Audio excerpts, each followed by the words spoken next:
우주에 물 한 병을 뿌리는 순간 그 물은 끓기 시작합니다. 동시에 얼어붙기도 하죠. 말이 안 된다고요? 끓는 건 뜨거운 거고 어는 건 차가운 건데 어떻게 동시에 일어날 수 있냐고요? 그런데 이게 실제로 일어나는 일입니다. 지금 이 순간에도 우주 비행사들이 목격하고 있는 현상이거든요. 믿기지 않는다면 지금부터 놀라운 이야기를 제대로 보여드리겠습니다. 여러분은 우주가 얼마나 추운지 아시나요? 영하 270도입니다. 이 정도면 지구상에서 가장 추운 남극 겨울보다 200도는 더 낮은 온도예요. 그래서 당연히 우주에 나가면 바로 얼어 죽을 거라고 생각하죠. 학교에서도 그렇게 배웠고 영화에서도 우주에 노출된 사람이 순식간에 얼음 조각이 되는 장면을 자주 봤을 겁니다. 그런데 여기서 충격적인 반전이 하나 있습니다. 우주는 사실 뜨겁지도 차갑지도 않아요. 아니, 정확히 말하면 온도라는 개념 자체가 우주에서는 거의 의미가 없거든요. 이게 무슨 소리냐고요? 온도와 열은 완전히 다른 개념입니다. 우리가 흔히 헷갈리는 부분이죠. 온도는 분자들이 얼마나 빠르게 움직이는지를 나타내는 거예요. 분자들이 빠르게 움직이면 온도가 높은 거고 천천히 움직이면 온도가 낮은 겁니다. 그런데 열은 다릅니다. 열은 실제로 에너지가 전달되는 양을 말하거든요. 예를 들어볼게요. 오븐 안에 손을 넣으면 뜨겁죠? 200도짜리 오븐이면 화상을 입을 겁니다. 그런데 같은 200도라도 사우나에 들어가면 견딜 수 있어요. 왜 그럴까요? 오븐 안 공기와 사우나 공기의 온도는 비슷한데 말이죠. 바로 열 전달량이 다르기 때문입니다. 오븐은 밀폐된 공간이라 열이 빠르게 전달되지만 사우나는 습도가 낮아서 열 전달이 느린 거예요. 우주는 이보다 훨씬 극단적입니다.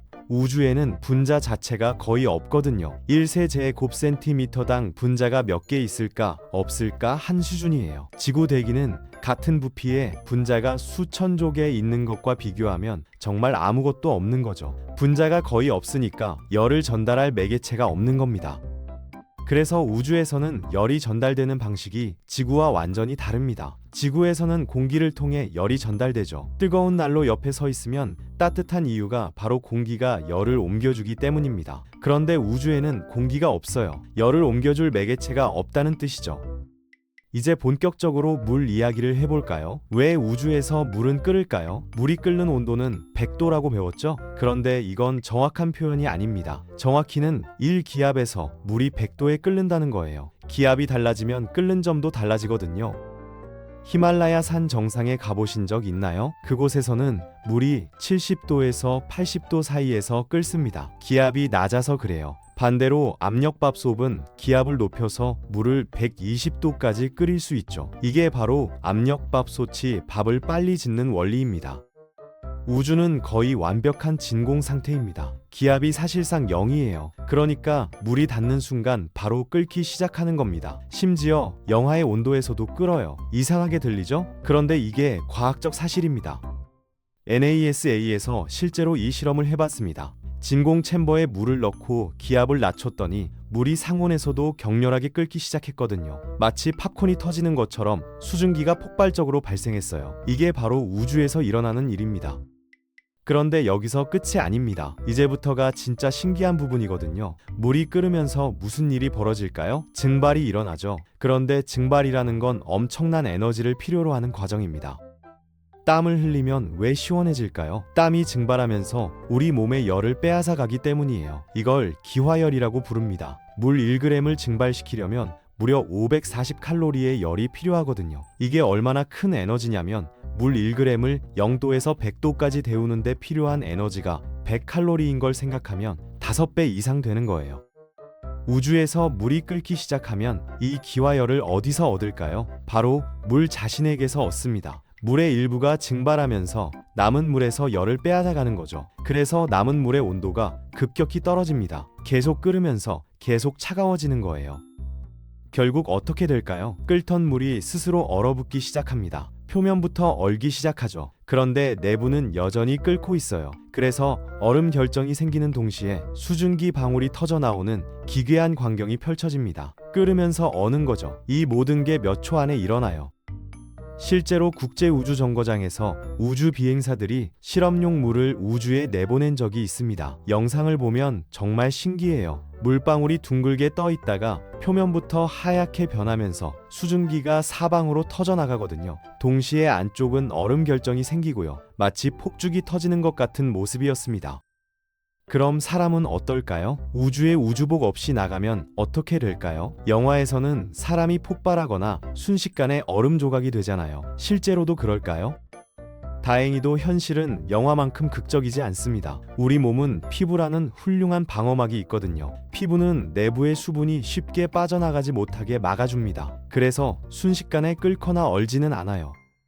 NASA의 연구에 따르면 우주복 없이 우주에 노출되면 약 15초 정도는 의식을 유지할 수 있다고 합니다. 물론 그 15초가 엄청나게 고통스럽겠지만요. 혀나 눈 같은 점막 부위에 있는 수분이 끓기 시작할 거예요.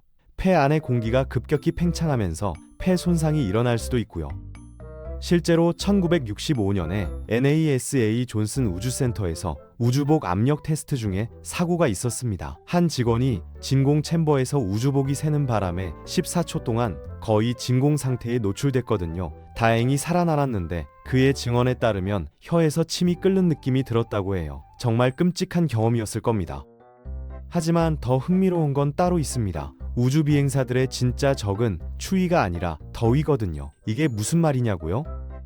지구에서는 우리 몸에서 나온 열이 공기로 전달됩니다. 공기가 데워지고 그 데워진 공기가 위로 올라가면서 열이 빠져나가죠. 이걸 대류라고 합니다. 그런데 우주에는 공기가 없으니까 대류가 일어나지 않아요. 몸에서 온 열이 빠져나갈 방법이 없는 겁니다.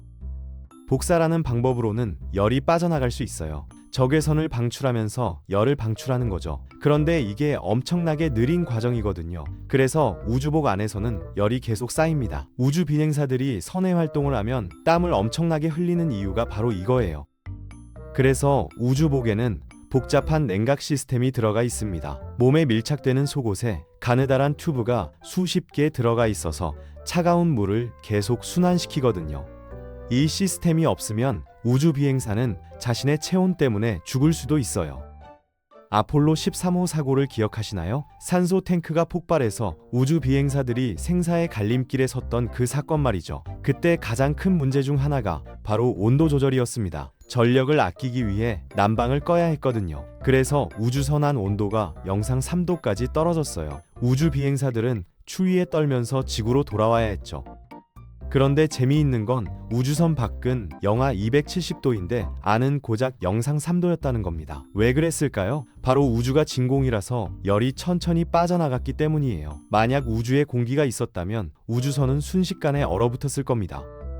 태양 쪽을 보고 있는 우주 비행사와 그늘에 있는 우주 비행사의 온도 차이도 엄청납니다. 태양빛을 직접 받는 쪽은 섭씨 120도까지 올라가고 그늘진 쪽은 영하 100도까지 떨어지거든요. 220도 차이가 나는 거예요. 이 모든 게 우주복벌 안에서 일어나는 일입니다. 우주는 정말 우리의 상식을 완전히 뒤엎는 공간입니다. 끓으면서 동시에 어는 물, 추위가 아니라 더위와 싸워야 하는 우주 비행사들, 온도는 극단적이지만 열 전달은 거의 없는 환경, 이 모든 게 우주의 진공 상태 때문에 일어나는 일이죠.